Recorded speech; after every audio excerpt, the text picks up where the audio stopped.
Hola, ¿qué tal?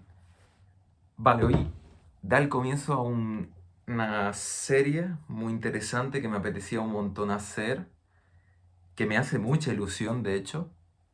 Y antes de empezarla me gustaría hacer un cierto prólogo o una introducción antes de pasar a la materia del vídeo, ¿no? La idea del vídeo es hablar de la crítica de la razón pura de Kant, ¿no? Explicar esta obra. Y nada, poco a poco, ¿no? En un vídeo, ¿no? Obviamente. Entonces, quería hacer una pequeña introducción de por qué quiero hacer estos vídeos. Y, y por eso voy a estar, no sé, hice una toma de prueba, estuve 10 minutos, no sé cuánto durará esta, entonces por eso, si te aburres, no sé, puedes pasarlo 8 minutos o 10, y cuando veas que estoy hablando ya de la obra, bueno, no de la obra, voy a hacer una pequeña introducción a quién es Kant y demás, ¿no? En este vídeo, pues ya ahí te puedes poner, ¿no? Te puedes instalar y seguir el vídeo. Pero antes quería hacer eso, quería hablar de por qué estos vídeos, por qué empezar esta serie explicando libros de filosofía. Y de hecho, nada, me hace tanta ilusión que he hecho aquí unos apuntes bastante divertidos, ¿no? Pero bueno, esta labor de enseñar un libro de filosofía viene un poco, yo creo que porque mi pasión, independientemente de lo que yo haga, ya sea que me vaya a doctorar o lo que sea, es enseñar. A mí lo que más ilusión me hace realmente es enseñar, y en concreto enseñar filosofía, ¿no? Y todo nace porque a mí cuando me dio clase el profesor que me hizo querer estudiar filosofía, realmente lo que me apasionó no fue un contenido material concreto. Y esta distinción, por cierto, es importante y la planteo aquí, y será importante también para Kant, que es la distinción entre una forma y un contenido. A veces lo importante no es el contenido, sino la forma, ¿no? Y en filosofía se ve esto, es decir, lo importante de la gente que enseña filosofía en secundaria, por ejemplo, y que es la que hace que luego tengas ganas de estudiar filosofía normalmente, no es un contenido concreto, no es que diera, no sé, Simón de Beauvoir, Descartes, Kant, Aristóteles, Simone Weil. Es decir, no es algo concreto muchas veces, sino más bien la forma. Y la forma es el deseo de saber. Lo que hay siempre detrás de una persona que se dedica a algo que le gusta es el deseo de saber de algo. Y digo de filosofía en mi caso, pero yo creo que esto se aplica a todo, es decir, a las personas que han decidido hacer de su vida, o sea, seguir un hobby en su vida o seguir un tema de estudio o incluso dedicarse a una carrera o lo que sea. Pero eso, sin limitarlo a la universidad me refiero, incluso siendo un hobby, puede ser algo que haces en tu vida diaria, que te gusta, leer una serie de libros, ver peli, hacer cerámica, yo qué sé, cualquier cosa, hasta hacer un doctorado en química, da igual, todo eso siempre nace yo creo que de esa forma que nos transmitieron, que es el deseo de aprender algo. Y yo creo que eso es muy bello, es decir, yo creo que eso es lo más bello que hace el profesorado. En ese sentido, yo descubrí una forma de escribir esto que está en Platón, en la República, en el libro séptimo de la República, donde se explica la alegoría de la caverna. Al poco de terminar la alegoría, Platón hace una reflexión sobre qué significa enseñar, ¿no? En cierto modo. Es un párrafo o dos, realmente, o sea, el párrafo clave que dice lo más bello, eso son 6 líneas o así. Pero básicamente, como sabéis, para Platón hay dos mundos, ¿no? Inteligible y sensible, el mundo de las ideas, el mundo sensible. Y básicamente nosotros somos un alma inmortal que viene del mundo de las ideas y por tanto realmente lo sabe todo. Lo que pasa es que al entrar al mundo sensible se olvida, ¿no? Pero este mundo de las ideas es muy importante, es decir, no solo que es de donde sabemos todo, sino que gracias al mundo de las ideas conocemos el mundo, ¿no? Conocemos el libro por la idea del libro, tal, bueno, un poco lo típico, ¿no? Lo típico me refiero a que sabemos de Platón. Entonces, claro, el conocimiento es siempre un acto de reminiscencia, de recuerdo. Uno recuerda algo que ya sabía, ¿no? Entonces, en ese sentido, la persona que enseña no es que introduzca algo en concreto en la persona que está aprendiendo. Más bien, simplemente le está reposicionando o redirigiendo un órgano de su alma que pueda aprender. La idea para Platón es redirigirla hacia la idea de bien, la idea más importante para, para Platón, ¿no?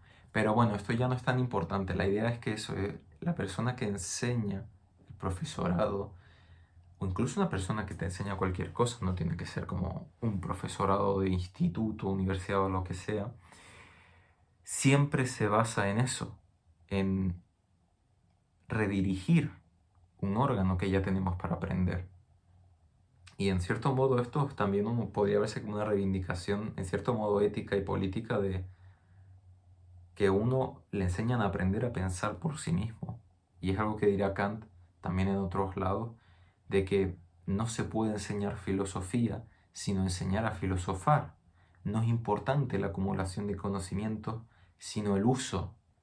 Y no el uso de una gran cantidad, sino simplemente el uso de la razón. Sea filosofa, no se puede aprender filosofía como tal. Maravilloso. Y nada, la última reflexión para cerrar esta introducción que dije que 10 minutitos, es hablar un poco de YouTube. Y para mí el único, bueno, el único no, pero uno de los canales que para mí conserva una cierta artesanalidad es es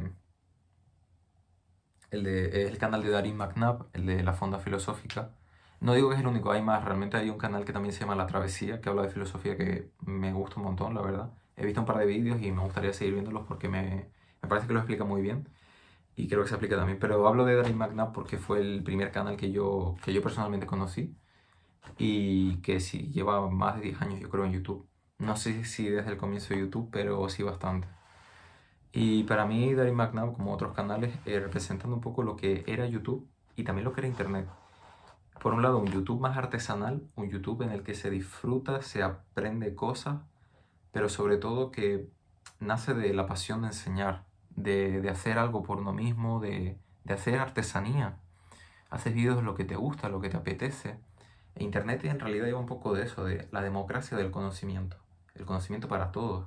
Wikipedia, a pesar de sus errores, tiene, es decir, bueno, los errores de Wikipedia han quedado en segundo plano con el surgimiento de la IA, ¿no? Ahora a todo el mundo le da un poco igual, ¿no? Eso de que no copies lo de Wikipedia, ¿no? Como que ahora teniendo la IA por delante, pues esto se convierte en un problema ultra menor, efímero, ¿no? Pero, pero realmente el surgimiento de páginas como Wikipedia era una apertura del conocimiento bastante grande. Es decir, no solo que la gente se alfabetizara, es decir, que a partir de los años, creo que 60, pero bueno, vamos a poner los años 2000, ¿no? Se ha dado el efecto Flynn este de que el coeficiente intelectual de la humanidad en general ha ido aumentando progresivamente. No sé si es del año 2000 o un poco antes. Y no coeficiente intelectual como algo concreto de que eres más inteligente, tal. Yo lo pienso, lo más importante es que la gente está alfabetizada, ¿no? Casi todo el mundo está alfabetizado, sabe leer y escribir. Y claro, sobre todo con internet, pues se da el paso a poder crear cosas y aprender. Wikipedia es una herramienta para aprender de forma libre. Y eso es algo, en realidad es una idea muy bella. Es la idea que también tuvo detrás la enciclopedia en su momento. Pero esta vez de manera incluso más libre porque todo el mundo lo puede leer y de manera gratis. Y más ahora, ¿no? Pero claro, todo eso ha ido un poco declinando porque tristemente, esto es una reflexión muy breve, no quiero hacer de esto una batalla ni nada porque realmente creo que es un tema muy complejo y da para un vídeo y para muchas cosas. Y es que al final, igual que lo hice en el vídeo anterior y en otros vídeos, Adorno habla mucho que la filosofía no escapa al mercado, nada escapa al mercado, pero tampoco la filosofía, ¿no? Yo creo que tampoco los vídeos de YouTube, tampoco la democracia de Internet se ha perdido, ¿no? Se habla de la muerte de Internet, se habla de el slop, el AI slop o bazofia, ¿no? Porque, bueno, por una parte no, esto el Internet muerto, pero más allá de eso, porque también detrás de creador de contenido se esconde la noción de oficio. Y para bien o para mal, cuando tú tienes un oficio, es muy fácil que tú tengas que subordinar tu creatividad y tu originalidad a... Voy a mover la cámara. Tu creatividad y tu originalidad a ciertas órdenes. Y esas órdenes suelen ser las del mercado. Y más en el caso de crear contenido. Tienes que crear contenido que a la gente le agrade lo suficiente como para entrar en tus vídeos. Entonces eso al final hace que, por ejemplo, yo hace poco vi un anuncio que me dejó un poco helado y como se dice, como bien se dice en Canarias, te quedas tieso, ¿no? Básicamente que como páginas que hacen voces con IA y tú puedes hacer tu voz, y de gente que al igual pues, en realidad el vídeo, la voz del vídeo está hecho con IA, simplemente es que escribieron un guión como yo lo he hecho aquí. Bueno, este es un guión más bien para guiar mis ideas, no es un guión de lo que voy a decir palabra por palabra, no es un script en ese sentido, pero que pondrían su script y nada, pues al igual ponen de imagen otra cosa o hacen un podcast y simplemente no tienen que grabarlo, ¿no? El vídeo que promocionaba esta página web de ella, decía la persona, ¿no?, que ponía todo esto, decía, ay, qué bien, ¿no? No tengo que grabar el vídeo, ¿no? No tengo que ir a grabar el vídeo. Es como, pero qué pena, ¿no? Porque se supone que eso era lo divertido, grabarlo, tener errores, editarlo si quieres, ¿no? Yo, por ejemplo, he decidido no editar los vídeos para absolutamente nada, como sabéis. Me gusta que sean así como más espontáneos muchas veces. Tiene sus ventajas y sus desventajas. Tiene las desventajas de que hago vídeos infinitos, ¿no?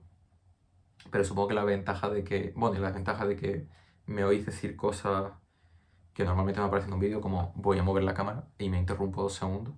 Pero sí que creo que sigue más como el formato de una clase, no sé, de una clase real, ¿no? Que es que te sientas, pasan cosas, anécdotas graciosas, cortes también graciosos, cosas que forman parte de todo lo orgánico que es aprender, ¿no? De que no es simplemente, ok, vamos a leer página por página y esto es lo importante y punto 1, punto 2, punto 3 y subpunto 1, sub no sé qué. No. Y en ese sentido, bueno, yo con estos vídeos tampoco tengo la intención de ganar nada, que ya siempre lo he dicho. Y sobre todo, para mí incluso, no es solo una tarea que hago por amor, por gusto, sino porque también me ayuda a mí. Es decir, la tarea de enseñar es algo que le enseña a veces, no sé si igual o más, yo diría que igual, tanto a la persona que aprende como al que enseña, porque la persona que enseña al final tiene que, si se lo toma en serio, tiene que ponerse a revisar qué ha aprendido y qué sabe y ver si se lo puede explicar a alguien. Ya lo sabéis, la anécdota de Einstein, ¿no? Si no se lo explicas a un niño de 6 años y lo entiende, es que quizás no lo sabes, ¿no? Y claro, uno tiene que ponerse a revisar lo que ha leído, ¿no? O sea, yo aquí tengo el libro marcado de POSIT, ¿no? Y ahora estoy leyendo el libro, releyendo la crítica porque estoy yendo de oyente a unas clases que yo ya fui en su momento, ¿no? Sobre la crítica de la razón pura. Y la estoy releyendo y me ha animado a hacer estos vídeos por eso, ¿no? Entonces, nada, eso era lo que quería decir, un poco sobre cómo surgió este deseo de hacer este tipo de vídeos explicando la crítica de la razón pura, sobre Platón, sobre Darín McNabb y sobre el YouTube más artesanal. Y que no sé si lo estoy logrando yo, pero bueno, espero estar dando una muestra y ejemplo de mi ideal, que es esa artesanalidad, ¿no? Y artesanalidad que se ve también en el hecho de que a veces uno está un mes sin grabar un vídeo, ¿no? Y no pasa nada. El Darín McNabb, por ejemplo, a mí me gusta, ¿no? Que nunca se sabe, al final tú no sabes cuándo va a terminar la serie de vídeos del libro que está haciendo, ¿no? Del libro de filosofía. Lo mismo aplico para esto, no sé cuándo lo voy a terminar, obviamente, eh, porque al final yo me lo tomo en serio y también me lo tomo con gusto, es decir, una de cal y otra de arena. Me lo tomo con gusto porque no hago estos 1000 recortes ni nada, no hago un script concreto ni lo que sea, pero sí que me paro a, primero que estoy releyendo el libro y segundo a escribir ideas para que se entienda que estoy explicando, ¿no? Para que tengáis un contexto. O sea, yo estos vídeos los hago como si tú no supieras absolutamente nada de lo que yo estoy diciendo. Que no sabes ni quién es Kant, no sabes nada. Ni tampoco sabes el contexto, ¿no? Y como última aportación, después de casi 15 minutos maravillosos de explicando por qué estos vídeos, em, que estos vídeos no son una guía absoluta, no son un dogma, obviamente, y en el fondo son una incitación eh, a leer, a que te dé ganas de leer algo, que no tiene por qué ser Kant, igual te anima a leer otras cosas por la curiosidad que te incita a aprender, o sea, a escuchar estos vídeos. Es decir, por un lado, pues enseñar sobre Kant y que sepas un poco el contexto, y que si alguna vez, pues, y que tengas ganas de luego ir a Kant o a Descartes o a Hume o a quien sea, pero que tengas el contexto, ¿no? de la situación. Es decir, o sea, si el objetivo primario es pasar el deseo de saber a otras personas, yo diría que el que está detrás como un objetivo secundario o que es el mismo que este deseo de saber, es transmitir las herramientas para poder saciar ese deseo de saber. En el caso de filosofía, tener el contexto de la obra, tener los conceptos principales que maneja el autor, y a veces solo con, es decir, a veces solo con eso, con ese pequeño contexto y con las ideas principales que maneja un autor o un autor, yo creo que tú puedes entrar solo a cualquier sitio, con sus mayores dificultades, con sus mayores choques de pared, ¿no? De chocarte con una pared y no entender nada. Pero bueno, eso es aprender también. Y lo importante, pero ante todo es dar autonomía, ¿no? Eso es lo esencial para mí. Entonces, 16 minutos casi, pero ya empezamos. Empezamos con el contexto en el que se da la obra de Kant y sobre todo el contexto incluso anterior en el que, es decir, el contexto anterior por el cual surge Kant, por el cual surge la filosofía de Kant e incluso la necesidad de esta filosofía. Vale, como sabéis, la filosofía antigua, Platón, Aristóteles, los presocráticos, tenemos la filosofía escolástica, llega hasta el siglo XIV, XV, quizás XVI, y de repente sale Descartes, René Descartes. Y claro, Descartes rompe un poco, no del todo, Schopenhauer, que está haciendo de trípode para mí ahora mismo, ¿no? Un libro de Schopenhauer lo tengo por aquí. Dice que no es tan rupturista, pero bueno. Descartes en general, más allá de las dudas que le podamos poner, inicia la filosofía moderna. ¿Por qué? Bueno, porque básicamente se centra, por un lado, en la razón como medio para conocer, independiente de Dios, al menos en gran parte, y, y el centramiento en la subjetividad. Una subjetividad que entendamos aquí subjetividad como sujeto, porque en nuestro lenguaje cotidiano tenemos la costumbre de hablar objetivo como algo científico y cierto y subjetivo como algo de opinión contingente y por tanto que eso, es decir, una mera opinión, ¿no? No. Subjetivo como sujeto, de ahí viene subjectum, realmente, o sea, viene de la palabra, ¿no? En latín. Entonces, remitámonos a eso cuando hablamos de subjetivo. A no ser que yo diga otra cosa, tenemos que tener en cuenta este sentido siempre, de verdad, muy importante.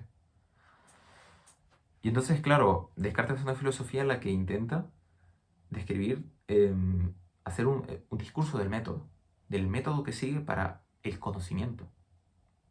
Y ese método principal está en la razón, igual que sus meditaciones metafísicas, ¿no? Así se forja el racionalismo. Después de Descartes, nada, viene Leibniz, viene Spinoza, viene Malebranche, que es un autor menos conocido, pero bueno, a los otros dos sí que es más fácil escucharlos, ¿no? Leibniz, Spinoza. Y luego también tenemos a Hume, por ejemplo, más posterior a Descartes, David Hume, que hace una filosofía empirista. Hume critica casi todo Descartes, es decir, su filosofía es muy crítica con el racionalismo, al punto de que siempre tiene todos sus pies anclados en la experiencia. Entonces, claro, Hume hace una diferenciación que es la de impresión e idea. Nosotros tenemos impresiones del mundo, como la que estáis viendo ahora de mí, y luego podemos tener ideas que en el fondo son recuerdos de esas impresiones. Entonces aquí Hume lo que está haciendo es, por un lado, desbancar todo el racionalismo, porque dice, también la metafísica, en el sentido de, si tú te imaginas el cielo como unas nubes con unas puertas de oro, en el fondo ahí solo hay impresiones, es decir, son ideas en el sentido de que tienes impresiones de oro, la impresión de puerta, la impresión de nube, y tú simplemente con tu imaginación, por decirlo así, has ido, ¿no?, creando, has unido puerta con oro, ¿no? Una vez tuviste que ver el oro y una vez tuviste que ver una puerta, y de puerta de oro, ¿no? Y la pusiste ahí. Pusiste nube y vas añadiendo características. En ese sentido, claro, todo viene de la experiencia, ¿no? Y es que Hume dice incluso algo más fuerte, que va a ser demoledor para la filosofía en realidad, aunque la gente pueda pensar que no. De hecho, veremos que Hume es el que despierta a Kant del sueño dogmático, es el que empieza a hacer que Kant piense en su crítica de la razón pura. Ya veremos por qué.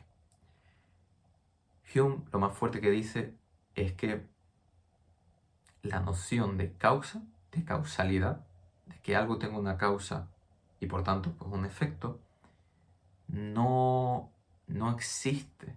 Es siempre producto de la costumbre. Y esto es demoledor. ¿Por qué? Porque Hume está diciendo, aunque no lo parezca, que la ciencia en su entera completud y el conocimiento nunca son certeros. Y esa es la base de toda ciencia. Predecir con toda certeza. Decir, no nos sirve hacer una ley y no se llamaría ley natural si no se cumpliera siempre. En ese sentido, la gravedad, ¿no? Si la gravedad, y por esto, esta causa-efecto, ¿no? Claro, Hume dice, o sea, tú sabes que este boli se va a caer porque lo viste alguna vez y te acostumbras a verlo. Es producto de la costumbre, pero si tú cogieras un Adán, dice él, ¿no? Yo diría un Adán o una Eva, ¿no? Un ser humano creado de cero, y le enseñas cómo, él pone el ejemplo del billar, ¿no?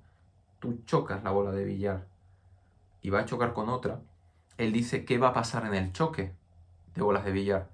Bueno, podríamos retrotraerlo un poco más, podemos decir, porque Hume no sé si piensa esto, mejor dicho, podemos retrotraernos e ir a, ¿qué pasa cuando choca el palo con la bola? ¿Se moverá la bola? ¿No lo hará? Si sabemos que se mueve, el caso que dice Hume básicamente es que cuando llega la bola moviéndose a una, ¿no? Aquí la bola marrón, mi boli, con la bola azul, cuando llegan aquí, ¿qué va a pasar? ¿Se chocará? Es decir, se moverá, se quedará quieta, saldrá volando, no sé nada. Claro, Hume dice que este Adán o esta Eva, ya añado yo, para su interesante machismo, ¿no? Bueno, el machismo, esto ya es otra historia gigante, no vamos a entrar en eso. No va a saber qué va a pasar, básicamente es lo que nos dice. Claro, aquí la filosofía, bueno, de empirismo también tenemos a Locke, Berkeley, y realmente también de filosofía moderna está Locke, otra vez, Hobbes y Rousseau, ¿no? Como representantes del contractualismo, que sabéis que es esta teoría de que la sociedad se forma por un cierto contrato social, que es hipotético, obviamente, no es algo que digan con toda certeza, a pesar de que al igual Locke diga que sí y demás, no, realmente es una hipótesis, ¿no? Eso es la filosofía moderna. Pero aquí lo que nos interesa no es todo lo que pasa en la filosofía moderna, sino dos figuras centrales que son las que hemos comentado, que son René Descartes y David Hume. Y son lo que proponen. Nos da lugar, si nos damos cuenta, a dos posiciones muy antagónicas en la filosofía moderna. El racionalismo y el empirismo. ¿Qué pasa con estas posiciones? ¿Por qué son tan problemáticas? Bueno, yo aquí lo he apuntado. La primera forma de explicarlo es que el racionalismo nos explica la ciencia, gracias a la razón. Lo que pasa que lo hace siempre gracias a Dios y sobre todo asume un modelo determinista que impide el paso a la moral, a la ética. Es decir, la ciencia tiene una explicación, lo cual está súper bien, es decir, entendemos por qué la ciencia pasa, porque hay una razón y esa razón gracias a ciertas cosas puede hacer, pero no podemos tener ética. Descartes, es decir, asume que en cierto modo estamos determinados. Spinoza lo hace también, a pesar de que escribe una ética, Leibniz también. Ahora veremos poco a poco por qué estamos determinados. Porque todo esto tendrá que ver con una distinción que vemos con Kant, que es fenómeno y noumeno. Pero hagamos paréntesis y guardamos esta información para después. Normalmente el racionalismo nos dará una justificación muy interesante de que la ciencia funciona, pero normalmente lo hace a costa de aceptar que Dios existe, a pesar de que la filosofía moderna se separa de Dios. No. Sí, lo siento, pero no, Descartes al final necesita a Dios. Como sabéis, el genio maligno no me puede engañar en cualquier momento. Dios es el que asegura que hay conocimiento. Sí, y que mi razón no se está equivocando. Para Spinoza también Dios es un elemento principal y para Leibniz también. O sea, Dios está ahí siempre. Así que por eso Schopenhauer, por ejemplo, dice eso de que Descartes es el que comienza la modernidad. pues más o menos, ¿no? Es decir, en todo caso lo es Kant mismo, ¿no? Pero esto es una opinión de Schopenhauer graciosa que comento aquí. Luego tenemos el empirismo. El empirismo, por ejemplo, sí suele explicar casos morales. De hecho, tenemos el caso de lo que hace una política, ¿no? Descartes no hace una política. Sí tiene un libro que son Las pasiones del alma. Sorprendentemente, Spinoza sí tiene sus rasgos, ¿no?, moral y política, pero siempre es como extraño. Y es un debate que yo nunca entendí muy bien y que, bueno, uno tiene que ver. Que es al final, ¿no? Si aceptas que Dios existe y todo está determinado, que es lo que dice Spinoza, cómo se da, sin embargo, esa reivindicación de la libertad que luego hace y demás. Pero bueno. Y Leibniz, por ejemplo, no, es decir, no habla no habla tampoco, ¿no?, de una ética, ¿no? Es decir, al final todos estamos determinados. En todo esto es importante resaltar que este video al final es decir, una introducción y sí, seguramente la gente que sea súper experta en Leibniz y Spinoza vendrá aquí y se quejará porque dice que digo una mentira. Bueno, tened en cuenta que al final es una exposición bastante general, pero que eso, que por lo normal los racionalistas tienen una epistemología y una metafísica pues, muy puntera, a pesar de que dependen de Dios, pero carecen de moral, ¿no? Porque hay determinismo, es decir, si tú estás determinado, no hay ningún tipo de ética. La ética surge porque puedes decidir entre diferentes cosas. El empirismo, sin embargo, sí explica cierta moral, eso, es decir, Locke hace política, ¿no? Por ejemplo, hace el contractualismo. Pero Hume, por ejemplo, también de cierto modo, con el tema de la compasión y demás. Pero la ciencia es imposible. Si para Hume toda la ciencia es inductiva, creo que es inductiva así la palabra, es decir, siempre se habla de posibilidades, pero nunca de certeza. Puede haber un 99,999% de posibilidad de que las cosas pasen. Incluso Hume mismo dice, en la investigación sobre el conocimiento humano, dice, bueno, sí hay un punto en el que las cosas, como el hecho de que salga el sol, pasan tanto que asumimos que van a pasar, pero nunca, nunca, nunca, nunca, nunca va a haber certeza detrás de eso. Siempre son posibilidades muy altas, pero son posibilidades. Siempre puede haber excepciones, ¿no? Es decir, todos los cines son blancos, pero luego aparece el cisne negro en el siglo XVIII y toda la gente se queda flipando, ¿no? Porque, es decir, ¿cómo funciona la ciencia entonces? Es importante entender todo esto porque, claro, aquí vemos que la filosofía se enfrenta con una metáfora que está muy guay, que la dice Kant. Dice que hay un reino de la naturaleza, la ciencia, y un reino de la libertad, la ética. Y parece que cuando estamos en racionalismo o empirismo, siempre una sale ganando pero la otra perdiendo.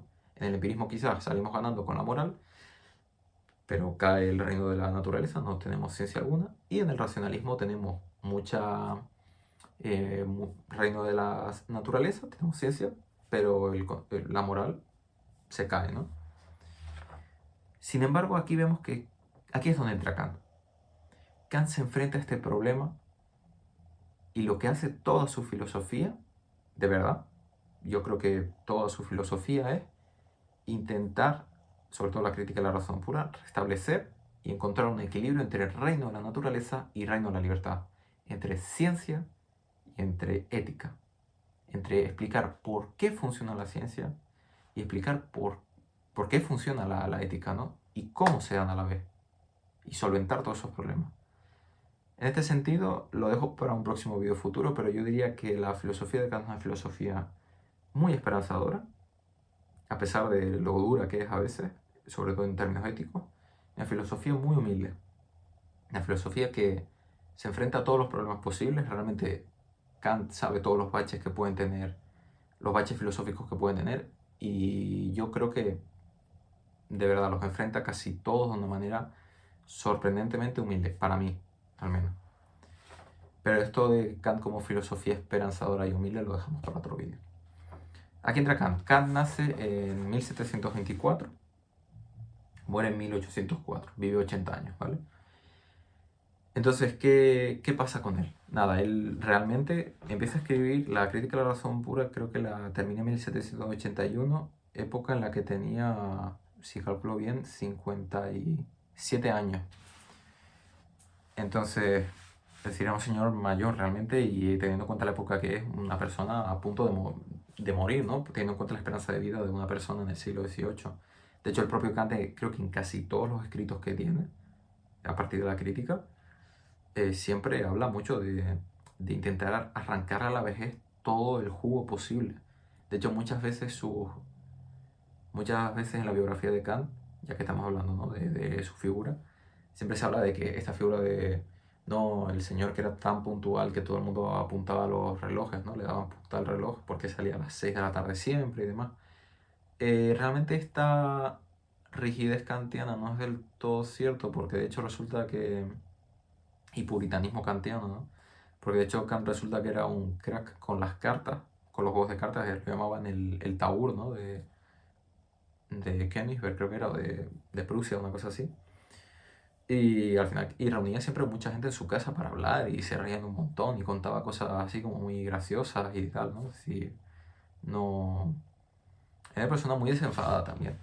Esa rigidez de las costumbres como anécdota biográfica realmente surge por un amigo suyo que era muy estricto con él y que le afectó mucho, y también por intentar conservar su salud. Es decir, era una persona que era consciente de que una persona mayor, sobre todo mayor para su época, ¿no?, que su vida pues al final podía correr peligro, ¿no?, por infecciones, por lo que sea, cualquier tema. Eso como anécdota biográfica. Nace en Prusia, ¿no? Reino Jesús. Eso es un país que ya no existe a día de hoy. Y concretamente en Königsberg, ¿no?, que es como la montaña del rey, sería la traducción, ¿no? Y ese lugar a día de hoy se llama Kaliningrado y es como un territorio que está sobre Polonia y es de Rusia. Por si... Porque la gente creo que no suele saber eso, que Rusia tiene ese territorio que es Kaliningrado y está ahí. Ahí se quedó, ¿no? Entonces, Kant vive 57 años y hasta que escribe la crítica a la razón pura, se habla de que esa primera etapa de Kant en la que escribe sus obras se llama el Kant precrítico. Antes de que dé comienzo a su filosofía, que normalmente se llama, para que lo sepáis, filosofía trascendental o filosofía crítica, se llama el periodo precrítico. Ahí hay escritos como este, por ejemplo, que me acabo de dar cuenta que tengo por aquí, me lo cogí hace poco. Tiene este texto que son las observaciones sobre el sentimiento del obvio y lo sublime. Creo que este es de 1764, una cosa así, o sea, bastante antes de la crítica. Y nada, es un Kant como más desenfadado, dice burradas, ¿no?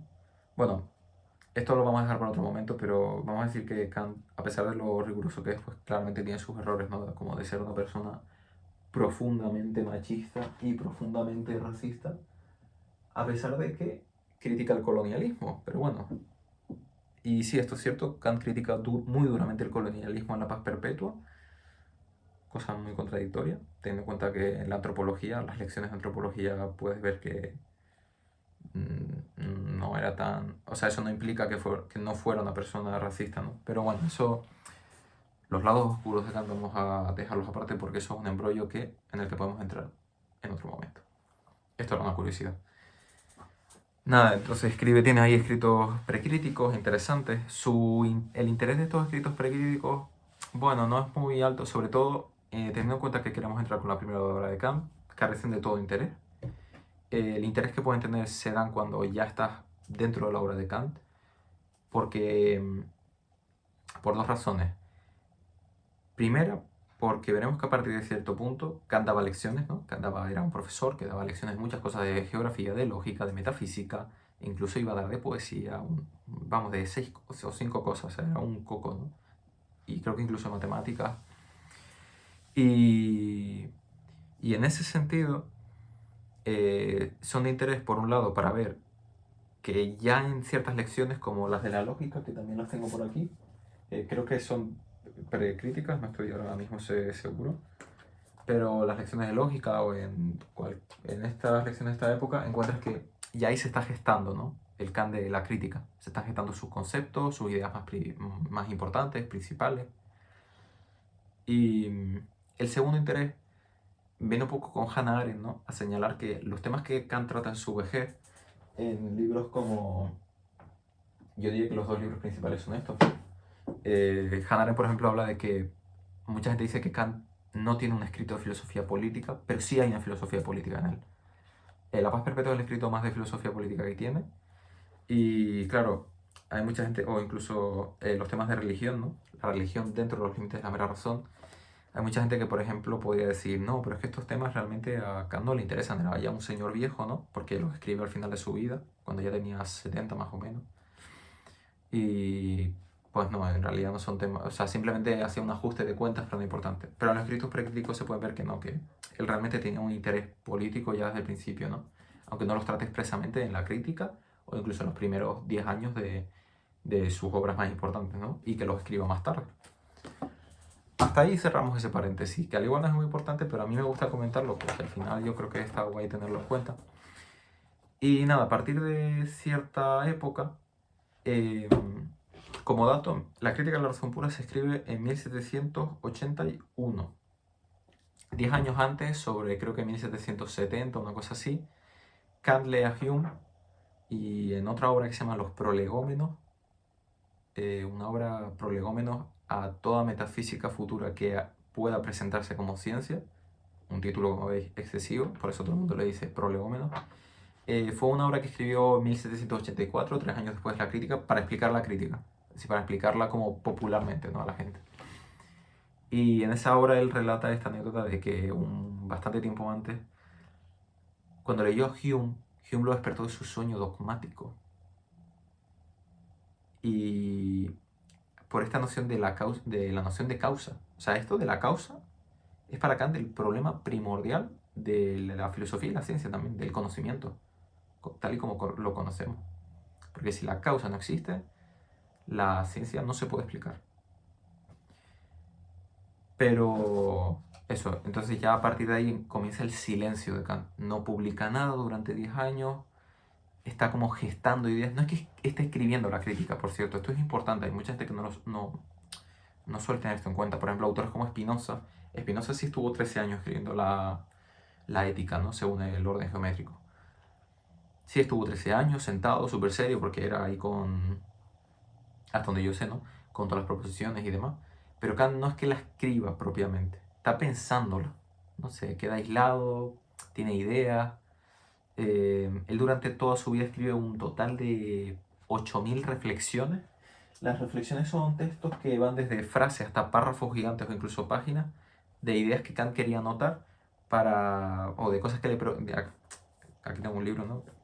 Cosas que le interesaban, que quería acordarse, ¿no? Son 8.000. La gente que se dedica a ordenar los libros de Kant los ha dividido en categorías, ¿no? Y aquí, por ejemplo, están todas las reflexiones sobre filosofía moral. Y estos son solo 1.000 o 700. O sea, tenemos que tener en cuenta que era un tío que se pensaba las cosas, de verdad.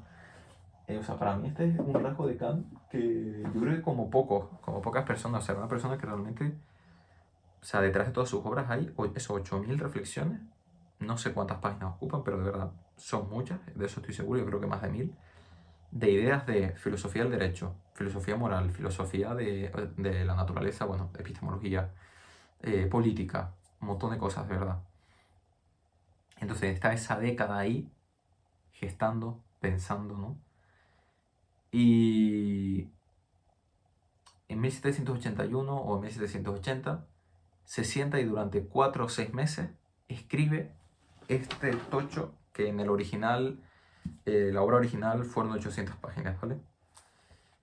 En 6 o 4 meses. Y de hecho, o sea, lo escribe tan rápido que Kant llega a tener errores con sus propios conceptos. No errores graves, pero bueno, errores humanos, ¿no? De que se equivoca con algún concepto, pero sabes que se está equivocando, ¿no? De hecho, en esta edición en español no, pero en las ediciones alemanas, hasta donde yo sé, los editores siempre ponen Kant se equivocó aquí, ¿no?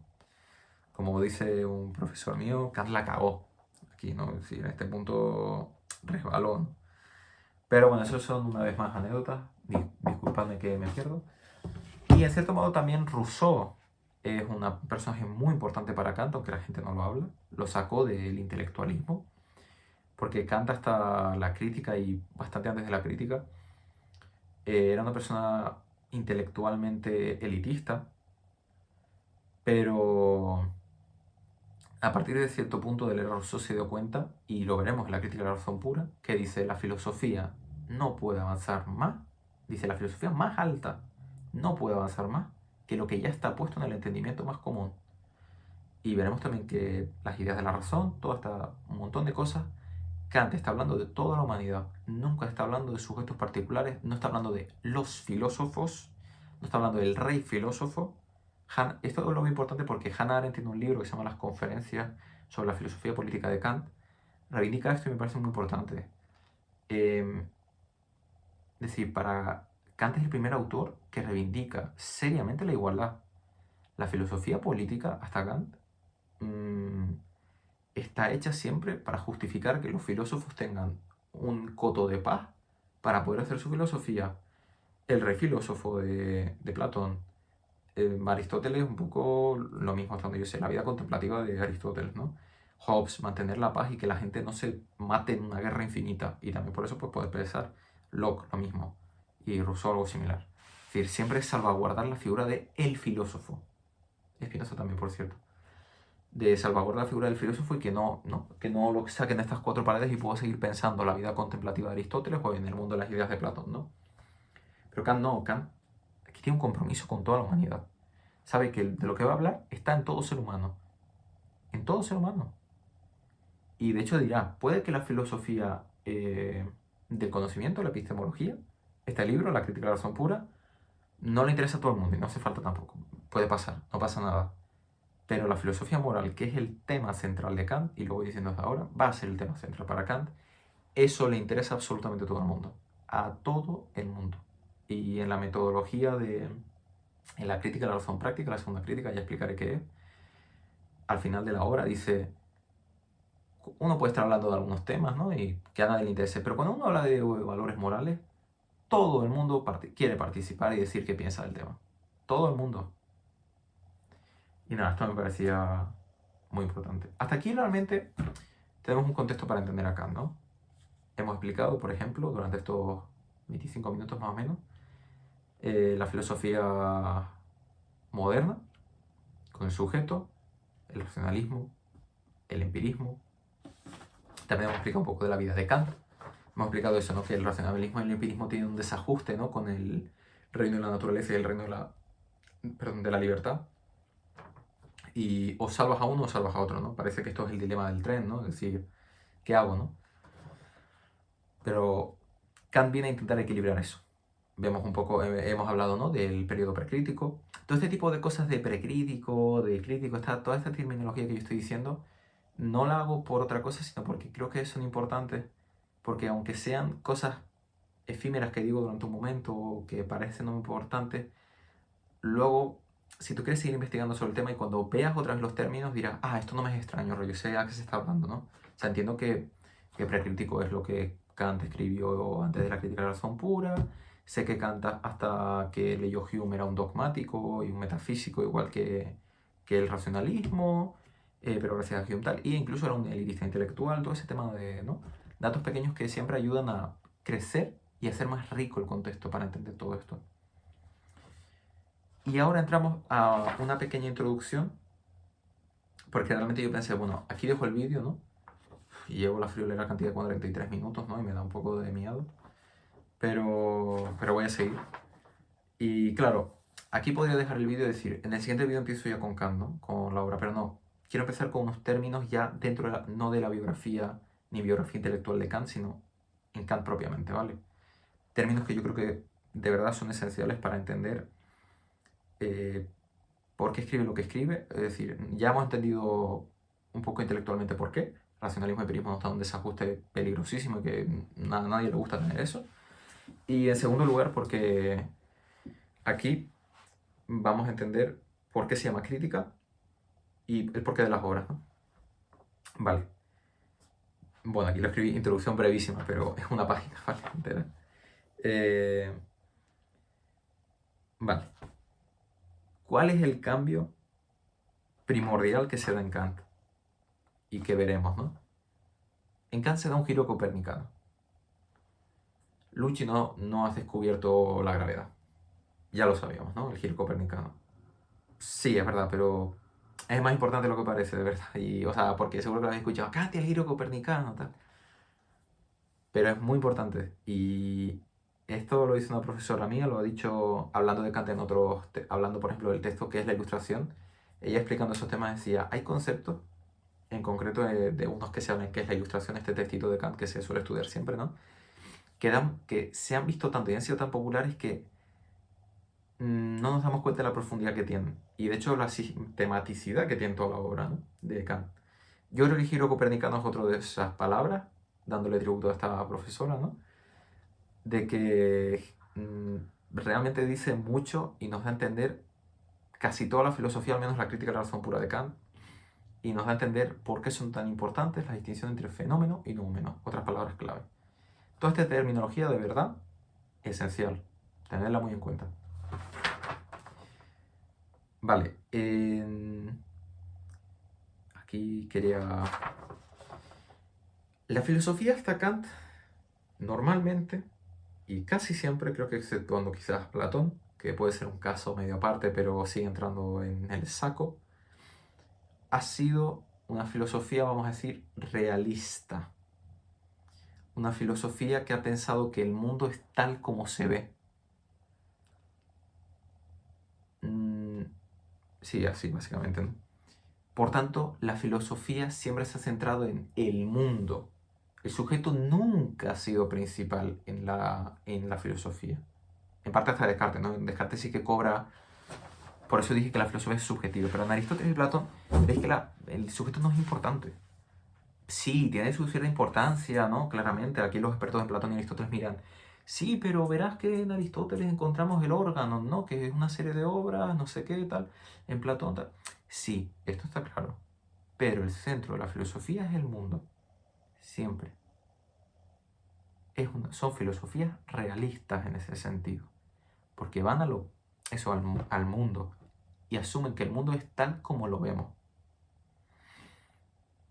Es decir, tal como se presenta el mundo, así es. Es decir, si tuviéramos una especie de ojo de Dios para ver cómo ve Dios perfectamente, esto sería la realidad, ¿no? A partir de Descartes, el sujeto cobra cierta importancia. Y ahí hay un pequeño cambio. Es decir, Descartes tiene esa gran novedad. El sujeto cobra importancia, pero no supera tampoco ese bache, digamos, o no bache, sino, no es un bache porque eso se puede interpretar como que es un perjuicio o algo negativo, pero no supera la distinción, el asumir que el mundo es tal y como lo vemos. Para ir entrando en la distinción entre fenómeno y noumeno, el mundo es noumeno, porque es tal como es. El noumeno es el mundo en sí, las cosas en sí, como son. Descartes no supera ese bache. Y aquí entra otra distinción, ¿no? Que para Descartes, por ejemplo, pensar y conocer son lo mismo. Porque cuando tú, por ejemplo, ¿no? Decir, y esto podría parecer así, ¿no? Porque tú las matemáticas las piensas y sin embargo son conocimiento, ¿no? Este es el problema en el que se va a meter Kant. Hay conocimientos que solo con pensar, cuando uno los está pensando, pero ya veremos esto que Kant tiene su, ¿no? Es decir, son conocimientos a priori. Seguimos entrando en Kant, ¿no? La matemática es un conocimiento a priori. La geometría, la física parcialmente también tiene su parte a posteriori, pero también es a priori. No necesitamos de la experiencia y sin embargo nos dicen cosas de la experiencia. Es decir, es fascinante. Pero Descartes recae en Dios, vuelve a caer en Dios. Asume que lo que hace que la ciencia funcione y por tanto que haya una conexión entre el mundo y nuestro pensamiento y por tanto se da, ¿no? El conocimiento es Dios. Dios asegura que eso sea así. Es la base para que la razón sea tan poderosa en ese sentido. Veremos. Entonces, claro, ellos no. Descartes no piensa una distinción entre pensar, pero no da una distinción de pensar y conocer. En Kant veremos que uno solo conoce cuando tiene intuiciones y conceptos. Cuando tiene esas dos, ahí hay conocimiento. Pero cuando tú solo tienes conceptos, yo creo que esto se puede entender mejor. Cuando tú solo estás pensando algo, eso no es conocimiento todavía. Tú tienes que demostrarlo con la experiencia.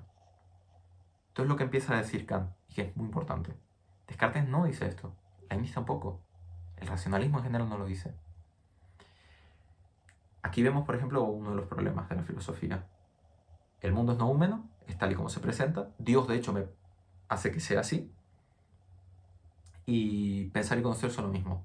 Kant no.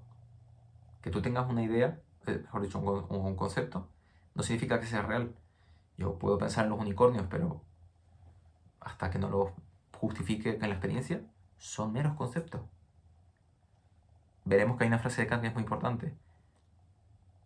Y entenderemos más adelante, las intuiciones sin conceptos son ciegas. Los conceptos sin intuiciones están vacíos. Los conceptos que no tienen un ancla en la experiencia están vacíos.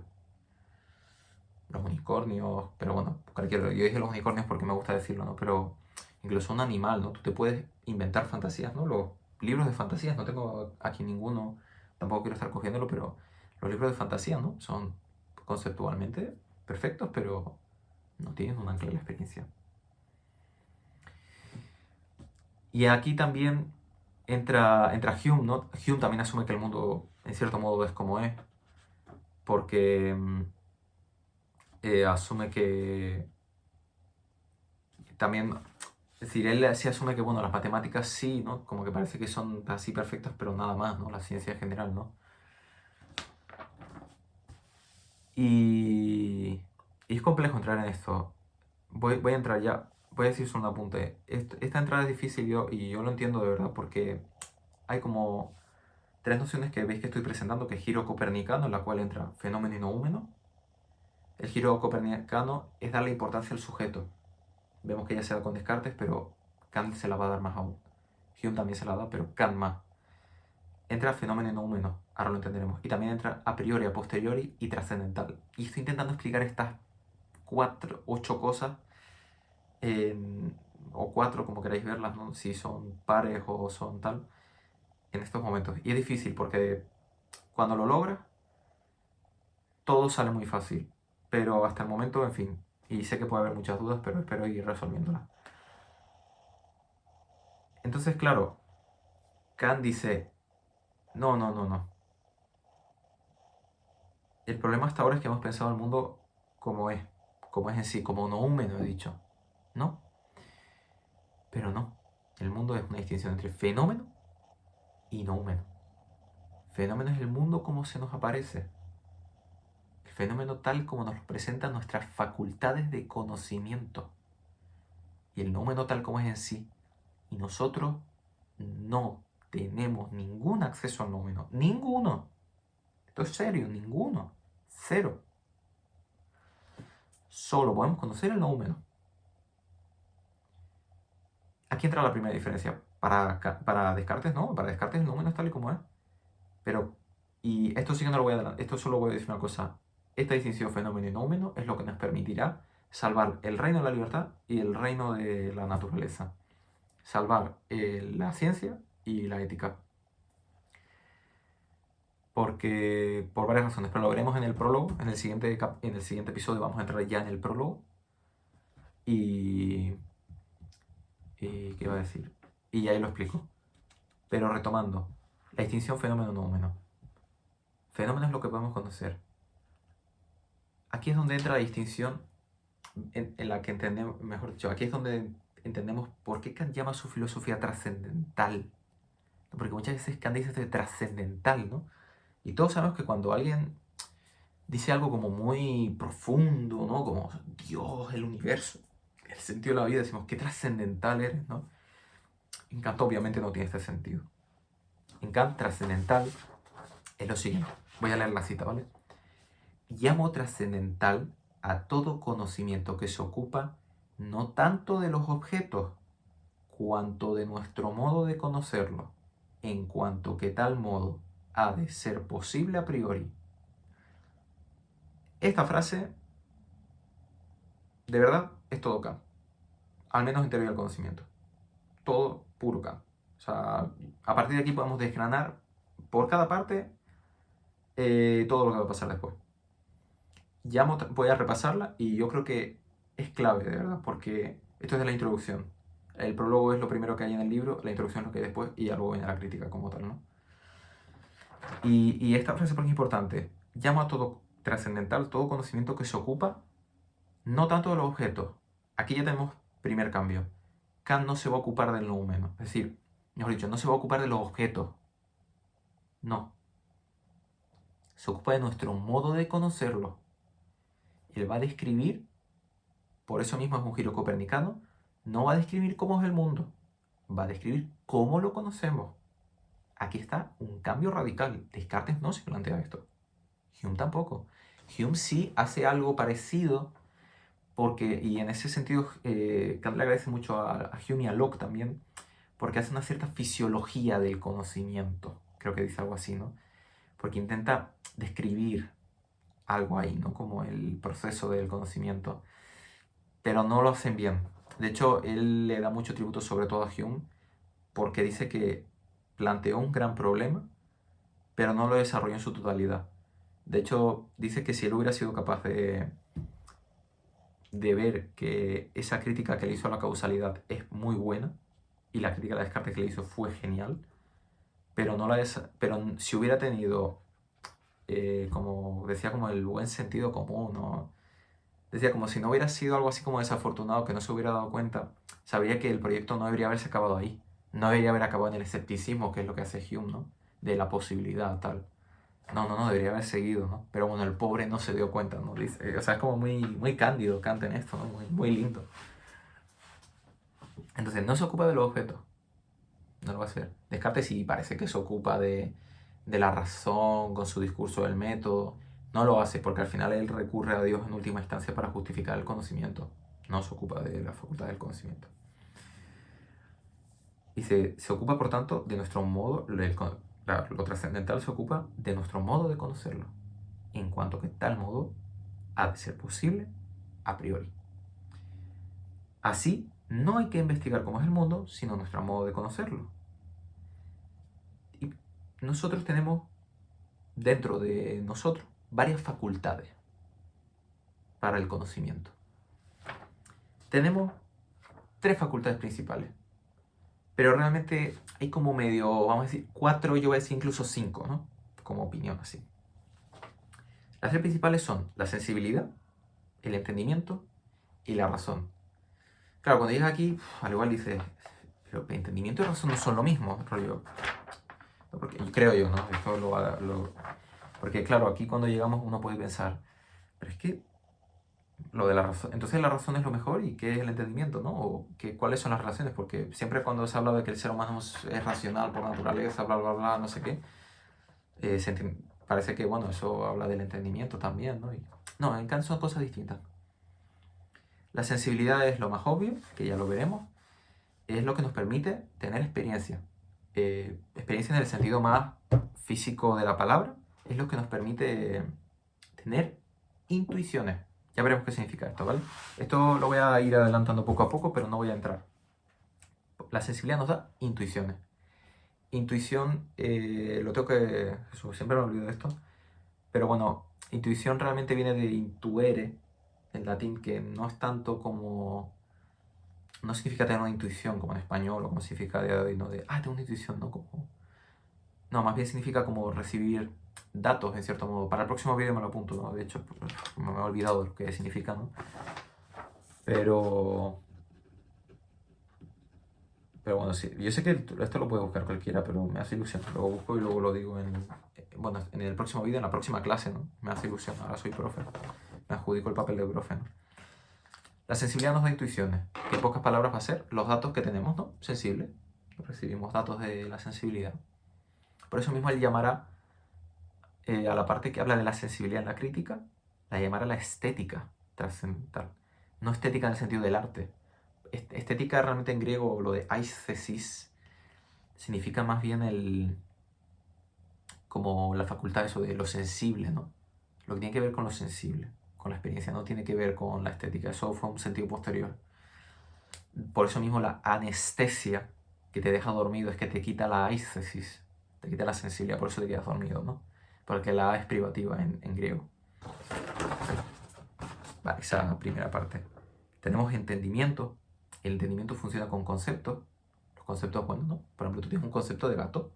No es que sea un gato concreto, pero gracias al concepto de gato reúnes a todos los gatos que tenemos, ¿no? O de libro, o de móvil, de reloj, cualquier cosa, de persona. Y luego está la razón que da ideas. Que si podemos adelantar, las ideas son conceptos que no tienen un pie en la experiencia. son conceptos de razón. Pero eso no lo voy a explicar. Lo que sí voy a explicar es que lo que es importante de esto de la sensibilidad y el entendimiento, que yo creo que es también primordial en Kant y que lo diferencia mucho del racionalismo y el empirismo, y que aquí es donde vemos... Sabéis que normalmente a Kant se dice, ¿no?, en el instituto, y yo creo que está bien, ¿eh?, no creo que esto esté mal, que Kant es una solución o una fusión entre racionalismo y empirismo, una solución en medio, ¿no? Y en cierto modo es verdad, porque, como veremos, para Kant, el conocimiento es la unión principalmente de sensibilidad y entendimiento, o dicho con sus productos, de conceptos e intuiciones, que no me venía la palabra, ¿vale? Esto es importante decir, el conocimiento no es ni nuestro mero concepto, las cosas que pensamos, ni tampoco lo que nos viene de la experiencia, simplemente los datos sensibles, ¿no? Porque este boli es el boli, ¿no? El boli concreto que es rojo, es esta marca de MP, no sé qué tal, y luego está el concepto de boli, yo puedo pensar en bolis, pero cuando se une, ¿no?, por cierto modo, mi concepto de boli con el boli real, aquí es donde se da el conocimiento, ¿no? Ahí se da una síntesis, ya lo veremos, no adelanto más. Las otras dos facultades, hago repaso, tenemos sensibilidad, entendimiento y razón. Las otras dos facultades que sí también son facultades son la imaginación, que son un puente entre la sensibilidad y el entendimiento, ya veremos por qué, y luego el juicio. Pero esto del juicio, explicado en pocas palabras, el juicio aplica... no lo voy a explicar. Bueno, sí, lo voy a explicar, en fin, perdón. Como os he dicho, esto más que un vídeo es una clase, entonces no es perfecto, ¿no? El juicio es cuando uno aplica conceptos a la experiencia, ¿no? Cuando tú estás pensando cosas, no dices, este boli es marrón. Es decir, eso es un juicio, ¿no? Pues el juicio es una aplicación concreta de cosas que ya sabes, que es tu concepto, ¿no?, de boli, y la experiencia, pues realmente estás ahí haciendo cosas, ¿no?, y tal. O cuando dices que el boli se cae, y se cae por la gravedad, por causa y efecto, no sé qué, ahí realmente está actuando el juicio, ¿no? Está aplicando lo universal a lo particular y tal. Pero lo dejo ahí, ¿no? Es decir, eso realmente es aparte, si es una facultad del todo o no, vamos a dejarlo aparte, de verdad. Pero me parece importante decirlo, ¿no? Tenemos esas facultades, ¿no?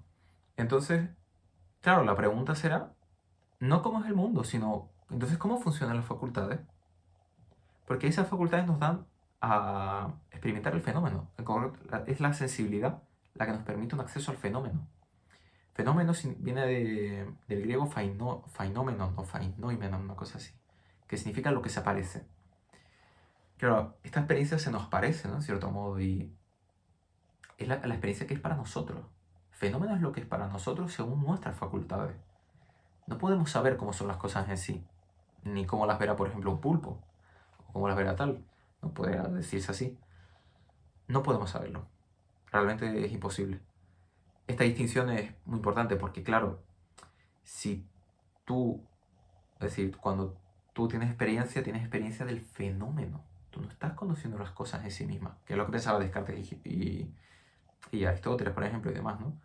De Hume, bueno, no sé qué pensar de Hume porque es un tema más complejo, ¿no? Hume ni siquiera llega a ver del todo un mundo, ni siquiera, ¿no? Pero eso es un debate aparte, ¿no? Y nada, este es el primer paso. Entonces, Kant dice, no, entonces claro, lo importante no es pensar cómo es el mundo, sino reflexionar sobre nuestras facultades y cómo conocemos. Dicho de otra manera, tenemos que hacer, dice Kant, una crítica de nuestras facultades. Crítica también viene del griego krinein, y crítica significa como discernir, como diferenciar, ¿no? Es decir, hacer por ejemplo, ¿no?, una criba, ¿no?, de si tienes arena con piedras, ¿no? Si tú quieres coger con una criba de estas, ¿no?, que agitas así y se va saliendo la arena y se quedan las piedras por encima, ¿no? Ahí estás cribando algo, ¿no? Entonces, claro, Kant quiere cribar qué podemos conocer. Porque, claro, tenemos sensibilidad, entendimiento, razón, pero ¿qué podemos conocer? Es decir, ¿qué pueden conocer nuestras facultades realmente? Porque, como veremos más adelante, la razón no conoce. La razón tiene ideas, como os he dicho. Y si la experiencia, el conocimiento es concepto e intuición, y resulta que la razón tiene unos conceptos que no tienen pie alguno en la experiencia, en las intuiciones, eso no es conocer, eso es pensar. Ahí vemos lo de Descartes. Kant por eso dice, Dios es una idea, un concepto de razón o idea, ¿no? Pero vamos a dejarlo en idea, pero para que entendáis que una idea realmente es un concepto que no tiene un pie en la experiencia. A mí me gusta pensarlo así, ¿no? Para Kant todo, si tiene que ser conocimiento, tiene que tener un pie anclado en la experiencia, en las intuiciones. Y Dios, por ejemplo, no la tiene. La inmortalidad del alma tampoco. La libertad tampoco. Pero veremos que todo eso tiene una solución más adelante, muy chula de hecho. Y por eso también entra Kant a la historia de la filosofía. Y aquí vemos la distinción entre pensar y conocer. Uno piensa ideas, pero conoce. No puede, o sea, no puede conocer las ideas, las puede pensar, obviamente, ¿no? Podemos conocer el fenómeno, pero el noúmeno se puede pensar en todo caso, pero conocer no. De hecho, veremos más adelante que Kant tiene ahí un debate con esto del noúmeno un poco complejo, pero en pocas palabras, realmente el noúmeno es algo que sí se puede pensar, aunque no conocer. Y es algo que esto Descartes no hace. Como he dicho, Descartes piensa, sí, piensa a Dios y precisamente porque Dios existe, ¿no? Y en el fondo lo que hace Descartes es una cosa que se llama el argumento ontológico. Un argumento que se remonta a San Anselmo, un filósofo cristiano, y que en pocas palabras dice que Dios, como es un ente perfecto, la existencia entra dentro de su perfección. Si no existiera también, sería imperfecto y por tanto no sería Dios. Es decir, su perfección hace necesaria su existencia. Claro, esto en el fondo son palabras, es decir, tú estás pensando todo eso, pero no tiene un pie en la experiencia, ¿no? No, yo por mucho que piense eso, no estoy conociendo a Dios realmente, solo estoy hablando con conceptos.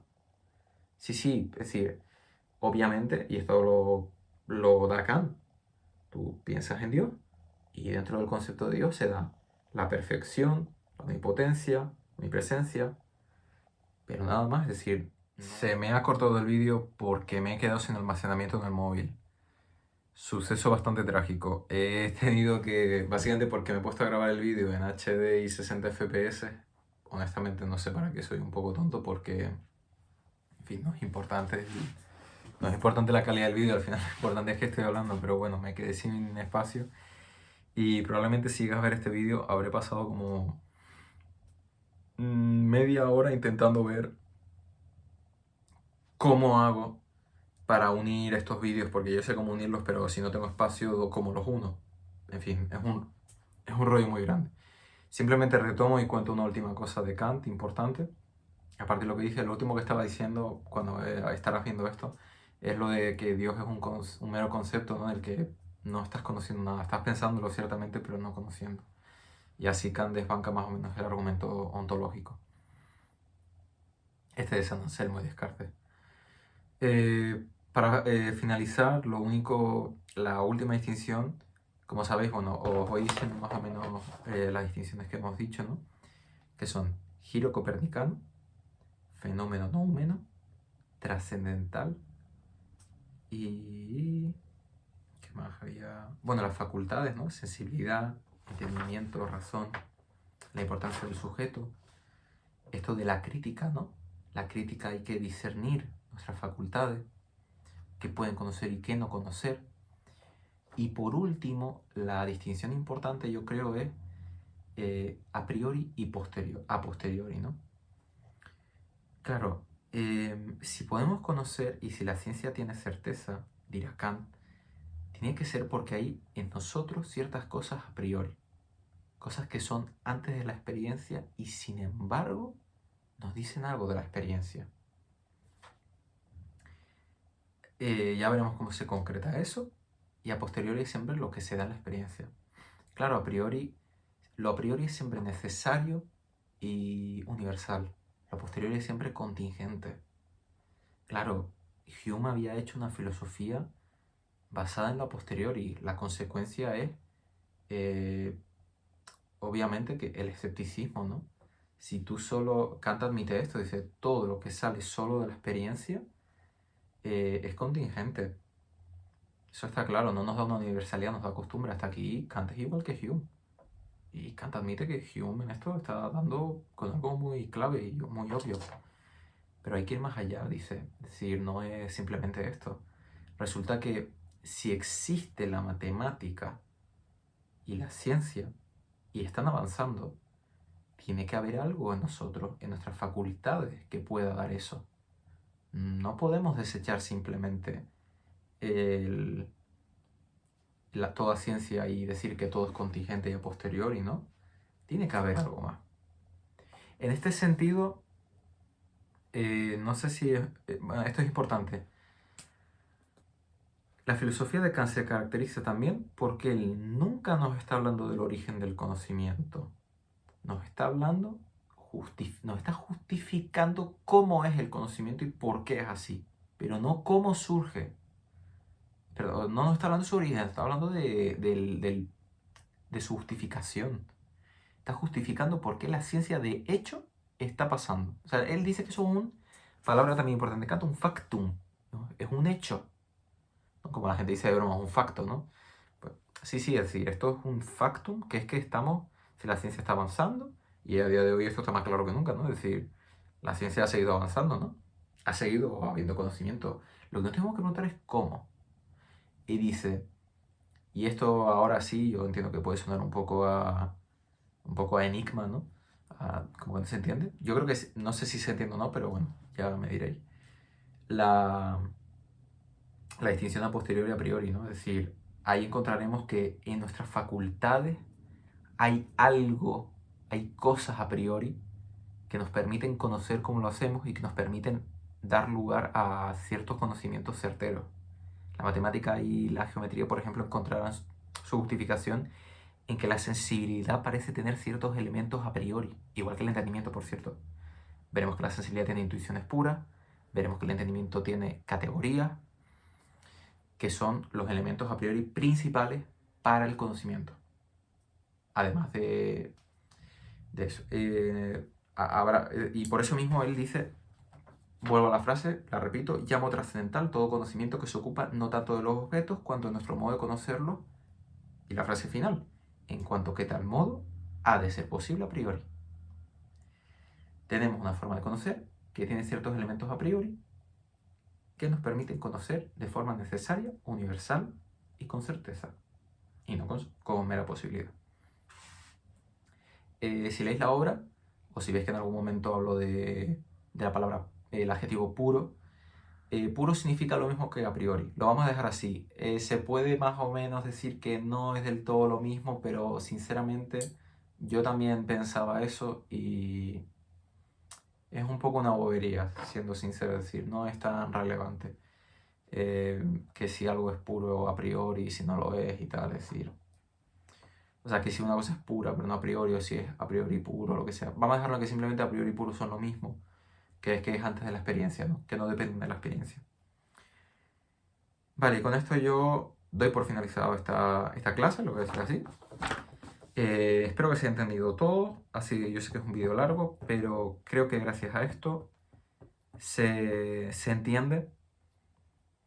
Yo creo que el contexto tanto biográfico, intelectual como terminológico, las tres cosas de las que hemos hablado, un poco la biografía de Kant, el contexto intelectual de Descartes y Hume, del realismo, ¿no? De la filosofía realista, del mundo tal y como se presenta, y también de un contexto terminológico, fenómeno noúmeno, giro copernicano, etc. Todo esto se va a ir aclarando sobre todo en el próximo vídeo, la próxima clase, sobre el prólogo. Últimos datos que metemos aquí, que yo creo que son necesarios. Las obras de Kant. Kant llama su obra Crítica a la razón pura. Va a discernir, parece que algo en la razón. ¿De qué es capaz la razón? La Crítica de la razón pura se publicó en 1781, pero 1787 creo que fue, 6 años después, publicó una segunda edición de la obra. Hizo algunos cambios. De hecho, el libro mismo, ¿vale? Como consejo, veréis que está dividido. Da igual la edición que compréis. Bueno, siempre la edición que compréis que sea con la traducción de Pedro Rivas con B, Rivas con B. Hay ediciones, por ejemplo, de esta editorial, no me acuerdo cuál es, que hace unas ediciones bonitas, ¿no? Con dibujos y demás. Que sacó una de la Crítica a la razón pura, pero esa no es buena. Tampoco la de Tecnos. Sobre todo porque tiene la traducción de Manuel García Morente. Y no es tanto por la traducción de Morente, no sé si será buena o mala, pero porque además no viene la obra entera, realmente vienen fragmentos, una selección. Y luego también hay otras ediciones y tal, pero bueno, la que si tú lo buscas siempre te saldrá la de Taurus, que es una con la silueta de Kant. O bueno, yo tengo esta que salió, ahora ya no se está vendiendo, creo que es de Gredos, pero bueno, tiene la misma traducción, que es de Pedro Ríos. Y nada, porque viene la obra completa. Cuando entres en la obra verás que a los lados, en varias partes, hay, en los prólogos aparece la letra A, en el primer prólogo. Bueno, mejor dicho, si tú entras al texto, tú abres una página aleatoria por el medio, verás que aparece la letra A y un número, y la letra B y un número. Básicamente corresponde a que en la primera edición de la obra original en alemán, la primera edición es la A, esa era la página donde empezaba, ¿no?, lo que estás leyendo. Y en la segunda edición, la B, la 300, perdón, porque estás viendo esto, pues la página correspondiente que son más, porque él añadió ciertas cosas, ¿no? El primer prólogo, por ejemplo, el primer prólogo es la A, aparece con números romanos, y el prólogo de la segunda edición aparece con B y números romanos, ¿no? Estas clases, estos vídeos, van a tratar siempre sobre la segunda edición. No nos vamos a meter con la primera edición. Hay algunas diferencias, pueden ser un poco importantes, pero yo considero que no son pertinentes. Cuando uno ya conoce la obra, se puede meter y tal. El cambio principal que se puede advertir, bueno, en el prólogo, el segundo prólogo es bastante más largo, pero y esto lo veremos en el próximo vídeo, se centra mucho más en esta idea de que la ciencia está, es decir, que no estamos hablando de ningún origen del conocimiento, estamos hablando de la justificación del conocimiento. Y esto será esencial para Kant, de verdad. Y sobre todo, les digo una cosa, si uno se lee este prólogo y lo puede entender, que es lo que vamos a intentar hacer en el próximo vídeo, con este vídeo y con el próximo, de verdad que entiendes toda la crítica. Yo creo que la IA es débil y el ChatGPT es débil precisamente porque nunca podrá hacer un resumen tan bueno como el prólogo de la segunda edición de la crítica de la razón pura que hace Kant. De verdad, en estas... A ver cuántas páginas son. Creo que son 15, 17 páginas. Es decir, este trocito chiquitito. Kant explica todo lo que va a hacer aquí. Todo. Y lo digo de verdad, ¿eh? De tanto moral como todo. Bueno, saca la crítica de la razón pura. Y de hecho, esto iba a ser toda la crítica, ¿vale? Toda la obra de Kant. El significado de la palabra crítica también tiene otras cosas, connotaciones importantes. Lo veremos en el próximo vídeo, yo creo. Voy a apuntarlo, por cierto, porque esto no debe explicar que la importancia de la palabra crítica, ¿no? Porque no es solo lo que hemos explicado, sino que la crítica como tal no es que genere una doctrina, un contenido. Solo es la propedéutica, dice Kant, son los preparativos para conocer. Pero luego parece que Kant tuvo que sacar otras dos críticas, la crítica de la razón práctica y la crítica del juicio. Y también entre medias, antes de sacar la crítica de la razón práctica, sacó la fundamentación de la metafísica de las costumbres. No me voy a meter ahora con qué significa esto de metafísica de las costumbres y metafísica de la naturaleza, que es el otro término.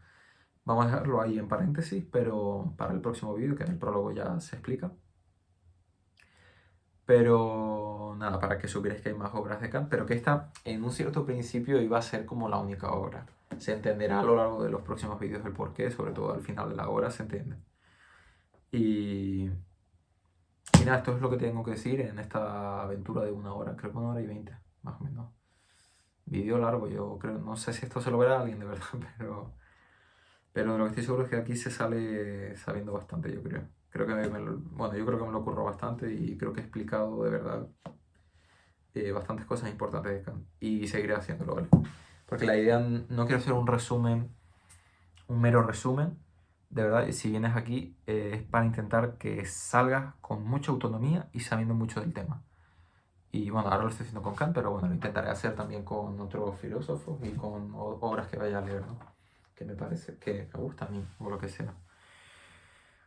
Pues nada, espero que se has llegado al final de este vídeo. Eres un crack, una crack, sinceramente. Eres una persona que se merece un aplauso. Yo creo que 1 hora y 20 de esto, que es como una clase de universidad en realidad, ¿no?